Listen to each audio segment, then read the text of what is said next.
एक बार की बात है, एक तालाब के बगल वाले खेत में बत्तख माँ अपने अंडों पर घोंसला बनाकर बैठी थी। गर्मी के दिन थे। धीरे धीरे एक एक करके उसके सारे अंडे फूट गए। सभी बत्तखों ने कहा क्वैक क्वैक, लेकिन एक अंडे से बच्चा नहीं निकला। दादाजी बत्तख ने सारी आवाज सुनी और माँ बत्तख से मिलने गए। बत्तख माँ ने उसे उस अंडे के बारे में बताया जो फूटा नहीं था। दादाजी डक ने सोचा कि अंडा टर्की के अंडे जैसा दिखता है क्योंकि वह बहुत बड़ा था। 7 कुछ दिनों के इंतजार के बाद बड़ा अंडा फूटा। माँ बत्तख देख सकती थी कि बत्तख का बच्चा बाकियों जैसा नहीं था। वह बड़ा, सफेद और बदसूरत था। माँ बत्तख को यकीन था कि बत्तख बदल जाएगी और दूसरों की तरह बन जाएगी। माँ बत्तख और बत्तख के बच्चे तालाब में तैरने गए। बदसूरत बत्तख दूसरों की तुलना में बहुत बेहतर तैर सकती थी।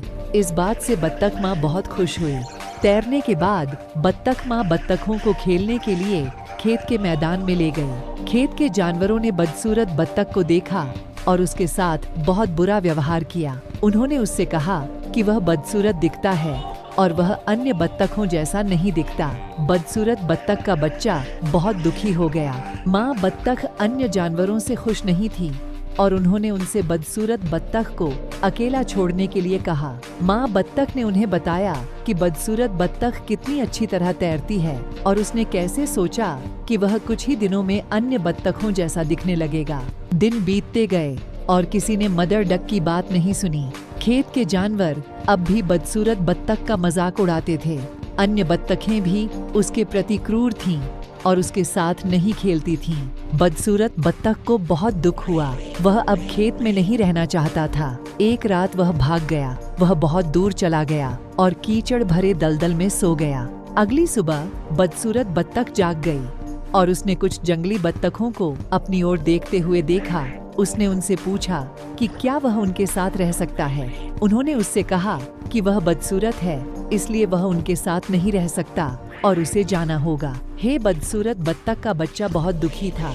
कोई भी उसका मित्र बनने को तैयार नहीं था क्योंकि वह बहुत बदसूरत था।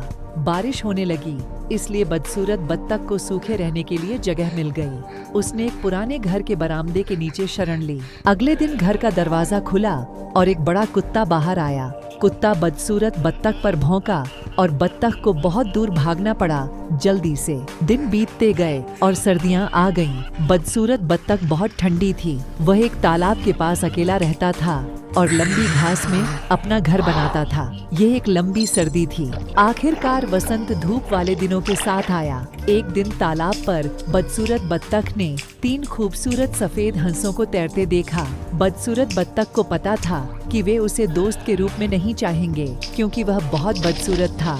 बदसूरत बत्तख का बच्चा पानी में अपना प्रतिबिंब देखकर बहुत खुश हुआ।